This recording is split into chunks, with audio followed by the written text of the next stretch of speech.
नमस्कार, मैं दीपक शर्मा और मेरे इस YouTube मंच पर आपका स्वागत है। दोस्तों, जो लोग दिन भर गोदी मीडिया का टेलीविज़न देखते हैं, अखबार पढ़ते हैं, उनको ऐसा लगता है कि जैसे इस देश में पूरब से पश्चिम, उत्तर से दक्षिण हर जगह मोदी जी का राज है, हर जगह कमल खिला हुआ है। अब ये सच है कि अगर हम लोकसभा की बात करें तो मोदी जी के पास बहुमत है, लेकिन बाकी राज्यों में बहुमत जैसी स्थिति नहीं है। हकीकत यह है कि अगर आप ये नक्शा देखें तो आपको ये एहसास होगा कि बहुत से राज्यों में बीजेपी की स्थिति बहुत कमजोर है। अब ये भारत का, देश का राजनीतिक नक्शा आप देख रहे हैं, और अगर आप देखें गौर से तो पंजाब में आम आदमी की पार्टी की सरकार है, दिल्ली में आम आदमी पार्टी की सरकार है, बिहार में नीतीश कुमार हैं, जेडीयू के हैं, पश्चिम बंगाल का मोर्चा जो है वो ममता दीदी ने संभाल रखा है, झारखंड में आएंगे तो आपको वहाँ पर हेमंत सोरेन दिखेंगे, झारखंड मुक्ति मोर्चा के, उड़ीसा में आपको नवीन पटनायक दिखेंगे, थोड़ा और नीचे अगर आप छत्तीसगढ़ आएंगे तो वहाँ पर भूपेश बघेल हैं, और फिर केसीआर, जी हाँ, के चंद्रशेखर राव तेलंगाना के उधर बगल में जगन रेड्डी हैं। नीचे अगर आप तमिलनाडु की तरफ आते हैं तो आपको वहाँ पर स्टालिन दिखेंगे, फिर केरल में सीपीएम की सरकार दिखेगी, और ठाकरे तो चले गए, शरद पवार चले गए, लेकिन राजस्थान में आपको अशोक गहलोत दिखेंगे। अब दोस्तों, ये जो आपने नक्शा देखा, पॉलिटिकल मैप ऑफ इंडिया, आपको यकीन हो चला होगा कि कहीं ना कहीं संसद में, पार्लियामेंट में मोदी और शाह भले ही बहुत मजबूत हों, लेकिन तमाम राज्यों की विधानसभाओं में, प्रदेशों में बीजेपी की स्थिति वाकई कमज़ोर है, और इतना आसान नहीं है 2024 की जंग को जीतना। और अगर आप कर्नाटक देखें, जिसे अब बीजेपी ने ले लिया है, या मध्य प्रदेश देखें तो वहाँ भी कांग्रेस की सरकार थी, मध्य प्रदेश में, कर्नाटक में, और महाराष्ट्र, यहाँ पर भी कांग्रेस और शिवसेना थी। अब इस मैप से ये जाहिर होता है, इस नक्शे से जाहिर होता है कि 2024 का जो मुकाबला है मोदी जी के लिए इतना आसान नहीं है, वाकई मुश्किल है, मुश्किल चुनौती है। और इसीलिए मोदी और शाह ने शुरू किया है ऑपरेशन लोटस। जी हाँ, कर्नाटक से शुरू हुआ, फिर मध्य प्रदेश आया, फिर महाराष्ट्र आया, लेकिन ये ऑपरेशन अभी जारी है। और आपके जहन में आ रहा होगा कि अब अगला टारगेट क्या है। जी हाँ, टारगेट पर 3 सरकारें हैं, 3 गवर्नमेंट्स, और इसी पर आज का वीडियो है। अमित शाह और मोदी के निशाने पे कौन कौन है, कौन कौन राज्य हैं। अब दोस्तों, बीजेपी की अंदर की जो कहानी है, जो अंदर का जो सच है, वो ये है कि उद्धव ठाकरे से कहीं पहले, जी हाँ, उद्धव ठाकरे से कहीं पहले ये साहब मोदी और शाह के निशाने पे थे। हेमंत सोरेन, शिबू सोरेन के बेटे, झारखंड मुक्ति मोर्चा के नेता, इस वक्त मुख्यमंत्री हैं झारखंड के, कांग्रेस के साथ मिलकर एक मजबूत सरकार चला रहे, लेकिन उस सरकार को गिराने के लिए बार बार साजिशें रची गई। किसी ने, बीजेपी के एक बड़े नेता ने रेप के केस में इनको फंसाने की कोशिश करी। उसके बाद उससे अगर संभलते जब तक हेमंत साहब, तो एक माइन लीज के मामले में, जी हाँ, माइन लीज के मामले में इलेक्शन कमीशन में एक याचिका दायर की गई, और फिर इलेक्शन कमीशन में इनको फंसाया गया। और ये जब सारी चीज़ें चल रही थी, उधर से एक और फोटो देखिए, ये फोटो है आरपीएन सिंह की। और आरपीएन सिंह जब झारखंड के कांग्रेस के नेता थे, प्रभारी थे, उस वक्त एक कोशिश हो रही थी कि कांग्रेस के जो 18 विधायक हैं उसमें से कुछ विधायक को तोड़ा जाए कर्नाटक की तर्ज पर, और फिर सरकार गिराने का खेल शुरू हो, और वहाँ पर हेमंत सोरेन कहीं ना कहीं बलि का बकरा बन सकते थे। अब ये जो आरपीएन सिंह हैं, इनकी कलई खुली और इनको मजबूरन बीजेपी की शरण में आना पड़ा, अमित शाह की शरण में जाना पड़ा। अब मैं हेमंत सोरेन पर आऊँगा हेमंत सोरेन पर, लेकिन जो सबसे ताज़ा निशाना है, जी हाँ, जहाँ पर साहब बहुत ज़्यादा परेशान है, और ये कहा जाता है कि मोदी जिससे नाराज़ हो जाते हैं, मोदी जिससे रूठ जाते हैं, जिससे गुस्सा हो जाते हैं। मोदी तो रिवेंज नहीं लेते, उससे अमित शाह रिवेंज लेते हैं। जैसे ठाकरे से कहीं ना कहीं मोदी नाराज थे, और उसके बाद आपने देखा कि अमित शाह ने जो गेम खेला, ठाकरे खत्म हुए। और सिर्फ ठाकरे की जो पॉलिटिकल कैरियर ही खत्म नहीं हुई, शिवसेना खत्म होने की कगार पर है। और मैं एक और तस्वीर आपको दिखा रहा हूं। ये तस्वीर है के चंद्रशेखर राव की।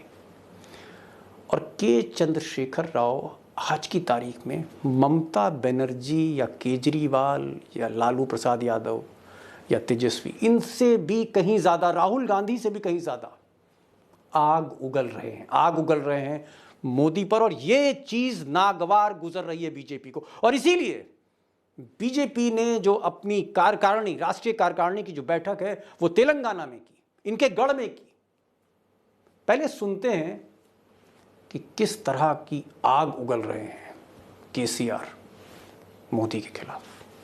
हैरत की बात यह है, हिंदुस्तान का कोयला 4000 के अंदर एक टन मिलता है। मोदी जी का जो कोयला है 25 से लेकर 30,000 का मिलता है।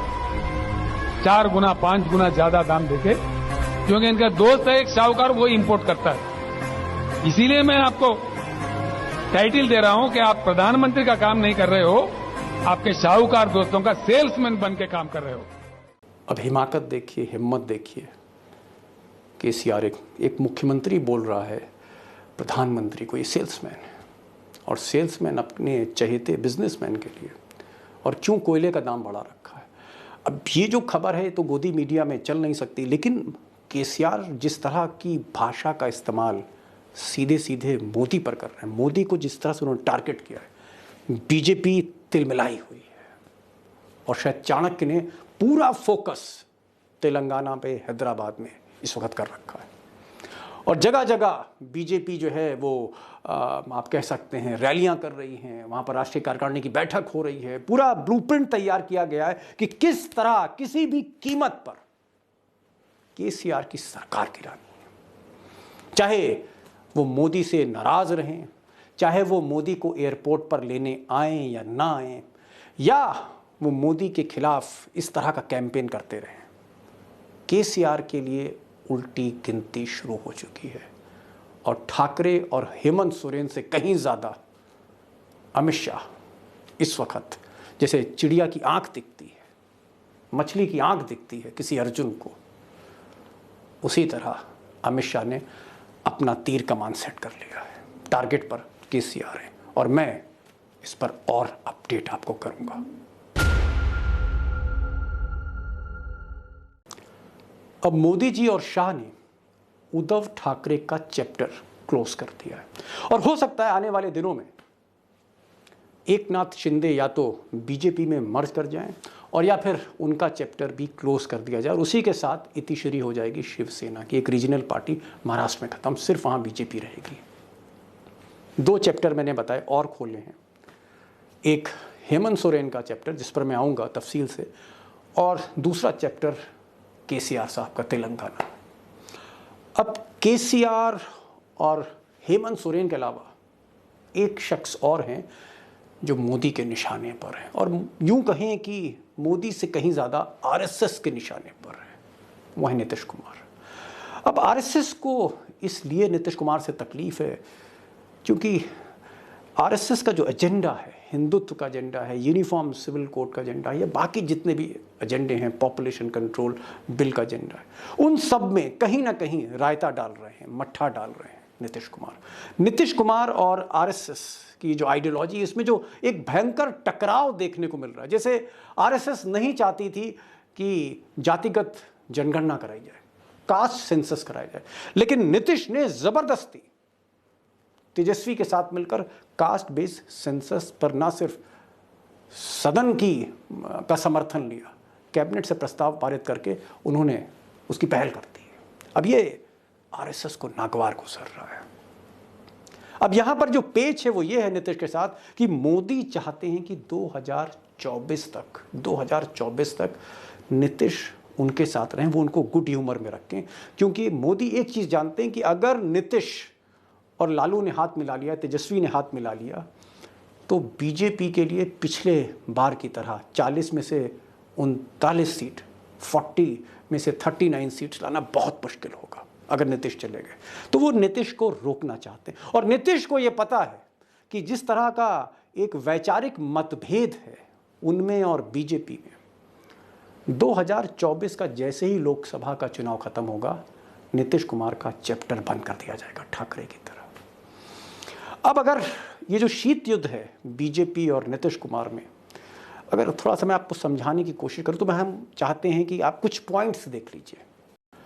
अब नीतीश कुमार जो आरएसएस की मांग है, जो डिमांड है, जो आरएसएस की अपेक्षाएं हैं मोदी सरकार से, उन सब में मट्ठा डालने का काम नीतीश कुमार कर रहे हैं और इसकी वजह से ये शीत युद्ध है। पहला पॉइंट जो है वो ये है कि नीतीश ने पिछले कुछ दिनों में जो बर्फ जमी थी उनके और तेजस्वी के रिश्ते में, उस बर्फ को पूरी तरह से पिघला दिया है और आज कई ऐसे मुद्दे हैं जहां नीतीश और तेजस्वी एक हैं और लालू को पूरा समर्थन, क्योंकि लालू चाहते हैं कि 2024 के बाद अगर नीतीश मुख्य धारा की राष्ट्रीय राजनीति में आते हैं तो तेजस्वी के लिए कुर्सी खाली हो रही है, तेजस्वी ही मुख्यमंत्री बनेंगे, क्योंकि जो जेडीयू और आरजेडी का जो कॉम्बिनेशन है, जो मैथमेटिक्स है बिहार की विधानसभा में, वो पूरी तरह से सूट करती है इस कॉम्बिनेशन को, जेडीयू और आरजेडी को, और बीजेपी वहाँ पर बहुत कमज़ोर स्थिति में आ जाती है। एक और पॉइंट जिस पर मोदी थोड़ा सा खफा है या बहुत ज़्यादा खफा है नीतीश कुमार से, वो ये कि आरसीपी सिंह जो कभी चेले हुआ करते थे नीतीश कुमार को, मोदी जी ने उनको मंत्री बना दिया, वो मोदी जी की गोद में बैठ गए और आरसीपी सिंह का टिकट काट दिया नीतीश कुमार ने। तो ये जंग ने क्या किया, आग में घी डाल दिया जहाँ तक मोदी और नीतीश कुमार के रिश्ते थे। फिर कास्ट बेस्ड सेंसस की जो शुरुआत हुई उसमें आरएसएस जो है आग बबूला हो गया और आरएसएस माइंडेड जो लीडरशिप थी खासकर बिहार बीजेपी में, वो तो आप सोच सकते हैं कि पूरी तरह से उसने मन बना लिया था कि किसी भी क्षण हम नीतीश को कुर्सी से उतार देंगे। लेकिन मोदी और अमित शाह, मैंने कहा ना, 2024 तक नीतीश को चाहते हैं बिहार में, इस वजह से एक लूज रोप दे दी, गुड ह्यूमर में रखा नीतीश कुमार को। सबसे बड़ा पॉइंट ये है कि अगर आप बिहार में किसी भी रिपोर्टर से बात करें या आप जेडीयू के किसी नेता से बात करें, विधायक से बात करें या बीजेपी के किसी पदाधिकारी से बात करें, एक चीज़ तो है कि 2024 के बाद ये जो बेमेल शादी हुई जेडीयू और बीजेपी में, सब लोग मानते हैं कि ये ज़्यादा दिन अब चलने वाली नहीं है और लोकसभा के बाद ये खत्म हो जाएगी। इसलिए नीतीश कुमार हॉट टारगेट है, हिट लिस्ट में आप कह सकते हैं नंबर 1 पर है।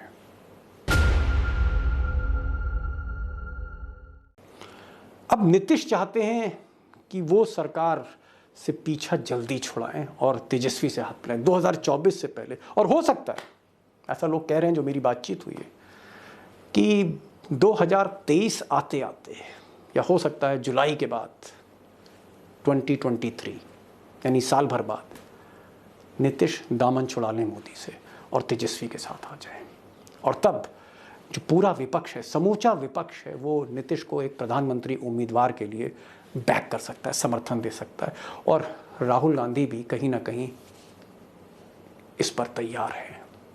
ऐसी बातें मुझे इंडिकेशंस में सीताराम येचुरी से जो मेरी बातचीत हुई काफ़ी पहले, उन्होंने इस तरह के इंडिकेशन दिए थे कि अगर हिंदी हार्टलैंड से नीतीश कुमार निकलते हैं तो समूचा विपक्ष उनके साथ खड़ा हो जाएगा, और इस तारीख का इंतज़ार तेजस्वी को भी है, अखिलेश यादव को भी है, ममता को भी है, केसीआर को भी होगा, नवीन पटनायक को भी हो सकता है, क्योंकि अंदर ही अंदर खुश तो मोदी जी से कोई नहीं। हिटलिस्ट पर नंबर 3 हेमंत सोरेन। अब ये जो तस्वीर अगर आप देखें कि जिस तरह से प्रणाम कर रहे हैं द्रौपदी मुर्मू को झुककर हेमंत सोरेन, इससे तो ऐसा जाहिर होता है कि जैसे हेमंत सोरेन और अमित शाह के बीच में कोई डील हो चुकी है। हकीकत यह है कि हेमंत सोरेन अभी भी वो द्रौपदी मुर्मू को पूरा समर्थन देने का उन्होंने कोई अभी ऐलान नहीं किया है, किसी मंच से ऐलान नहीं किया है। यहाँ तक कि उन्होंने कल मुलाकात के बाद वो तस्वीरें जो थीं वो भी अपने ट्विटर पे नहीं डाली। उन्होंने ये तो कहा कि हम स्वागत करने जा रहे हैं, तस्वीरें नहीं डाली। अब लोग कह रहे हैं कि हेमंत सोरेन को जिस तरह से, जैसे मैंने कहा कि एक साजिश रची गई एक रेप केस में फंसाने की, बाद में माइन वाले केस में उनको फंसाया गया और इलेक्शन कमीशन के दरबार में, अदालत में हाजिर कर दिया गया। बहुत आहत हैं हेमंत सोरेन। और दूसरी चीज़ कि हेमंत सोरेन के पास अभी नंबर हैं, नंबर गेम में वो बीजेपी से आगे हैं। उनके पास 30 विधायक हैं, कांग्रेस के पास 18 विधायक हैं और 81 के हाउस में उनकी जो गिनती है 51 है, 51 उनके पास विधायक हैं, जबकि बीजेपी की स्थिति कमज़ोर है। तो नंबर गेम, मैथमेटिक्स में हेमंत सोरेन बहुत स्ट्रांग है। लेकिन एकनाथ शिंदे ढूंढने की कोशिश बीजेपी ने शुरू कर दी है। ऐसा लोग कह रहे हैं कि झारखंड मुक्ति मोर्चा, उसमें एकनाथ शिंदे ढूंढा जा रहा है। और जिस तरह ठाकरे का ऑपरेशन हुआ, उसी तरह का ऑपरेशन थैली और कॉरपोरेट की ताकत से झारखंड में भी हो सकता है। अब एक बार हेमंत सोरेन और मोदी जी के बीच में जो एक दरार है, उस पर भी नज़र डाल लेते हैं कि कारण क्या है, क्यों वो ठाकरे से पहले टारगेट पे आ चुके थे। सबसे बड़ी चीज़ ये है कि हेमंत सोरेन ने भले ही आप कह सकते हैं कि आदिवासी महिला उम्मीदवार जो हैं द्रौपदी मुर्मू को लेकर वो नरम ज़रूर हुए, लेकिन अभी तक वो पसोपेश में है। और कई अखबार जो रांची से छपते हैं वो इस पर लगातार खबरें कर रहे हैं कि कब अनाउंस करेंगे। वो असमंजस में क्यों हैं, कन्फ्यूज़ क्यों हैं। उसकी वजह यही है कि ज़ुबान पर तो उन्होंने कह दिया, लेकिन दिल से अभी तक वो माइंड मेकअप नहीं कर पा रहे हैं, तैयार नहीं हैं। तो एक कन्फ्यूजन है। दूसरी चीज़, जिस तरह से चुनाव आयोग में मैंने पहले कहा कि हेमंत सोरेन के खिलाफ साजिश रची गई, उसने हेमंत सोरेन को भीतर तक हिला दिया है और वो समझ गए हैं कि ये साजिश दिल्ली दरबार से हुई है और कहीं ना कहीं उनसे बदला लिया जा रहा है। फिर एक रेप केस की जो मैंने बात करी कि वो रेप केस जो है वो भी उनको बहुत ज़्यादा परेशान कर रहा है। और सबसे बड़ी बात ये कि कई बार हेमंत सोरेन की सरकार गिराने की साजिश रची गई है। मुकदमे भी लिखाए गए हैं, कुछ कांग्रेस के विधायकों को तोड़ा गया, कुछ उनके विधायकों को बरगला। इस वहाँ पर ये जो गिराने का जो खेल है बहुत पहले से चल रहा है, इसलिए सोरेन हिटलिस्ट में काफ़ी ऊपर है इनका नाम। दोस्तों, हकीकत यह है कि मोदी जी को कहीं ना कहीं ये बात का एहसास है, इस बात का इल्म है कि लोकसभा में भले ही उन्होंने एक प्रचंड बहुमत प्राप्त कर लिया हो दोबारा, लेकिन अगर वो देश को देखते हैं तो चाहे वो तमिलनाडु हो, चाहे वो आंध्र प्रदेश हो, चाहे वो उड़ीसा हो, चाहे वो झारखंड हो, चाहे वो पश्चिम बंगाल हो, चाहे वो बिहार हो, और अगर आप इधर आते हैं तो इवन राजस्थान, हरियाणा में भी स्थिति खराब है। ये चीज़ उनको पता है। और एंटी इनकम्बेंसी, महंगाई, बेरोजगारी, चीन का सरहद पर खड़ा होना, फिर बीजेपी के अंदर जो एक आप कह सकते हैं एक बहुत सा सफोकेशन सा है, ये बहुत सी ऐसी चीज़ें हैं कि जो कहीं ना कहीं मोदी जी के लिए बहुत बड़ी चुनौती बन के आ रही हैं 2024 के फाइनल के रास्ते में। और ऐसे में एक ही विकल्प बचता है और वो विकल्प है ऑपरेशन लोटस। और ये ऑपरेशन लोटस हमने कर्नाटक में देखा, हमने मध्य प्रदेश में देखा, हमने अभी महाराष्ट्र में देखा, उससे पहले गोवा में देखा था, कई पूर्वोत्तर के राज्यों में हमने देखा। और वही फिल्म एक बार चलने जा रही है तेलंगाना में, झारखंड में और बिहार में। और शायद जिस तरह की ताकत, जिस तरह की संस्थाएं, गोदी मीडिया, जुडिशरी, बाकी संस्थाएं, सरकारी संस्थाएं, ईडी, इनकम टैक्स, सीबीआई, ये सारे के सारे जो लोकतंत्र की संस्थाएं हैं, जिस तरह से मोटा भाई के पास है, हाथ में है, और इन सब से ऊपर कॉरपोरेट पावर, ये ऑपरेशन लोटस बहुत आसान हो जाता है इसको एग्जीक्यूट करना। बहरहाल एक दूसरा पक्ष भी मैं देखना चाहूँगा।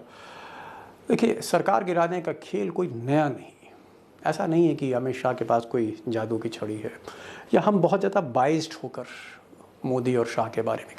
ये काम इंदिरा जी के टाइम पे भी हुआ, कांग्रेस के टाइम पे भी हुआ, बाकी जो सरकारें हैं उन्होंने भी सरकारों को बनाया, बिगाड़ा, गिराया, तोड़ा, हॉर्स ट्रेडिंग करी, कई मुकदमे दर्ज हुए।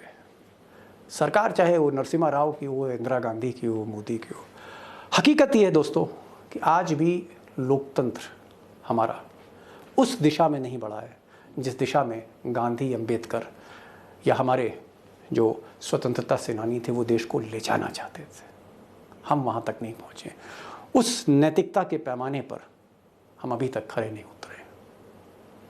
तो ये था आज का वीडियो, और मेरी उम्मीद सिर्फ यही रहती है कि आप इसको ज़्यादा से ज़्यादा सब्सक्राइब करेंगे, शेयर करेंगे, और अगर आपने बेल आइकन क्लिक नहीं किया तो उसको ज़रूर करिए, नोटिफिकेशन आपको मिल जाए। और सबसे बड़ी चीज़, प्लीज़ इस वीडियो को ज़्यादा से ज़्यादा शेयर करिए, क्योंकि ये जो आवाज़ है आपकी आवाज़ है, और मैं चाहता हूँ कि जो सच की आवाज़ है, आपके अधिकारों की आवाज़ है, ये ज़्यादा से ज़्यादा आपके मित्रों तक, नातेदारों तक पहुँचे, कि पर्दे के पीछे जो हो रहा है उनको पता लगे। तो आज बस इतना ही।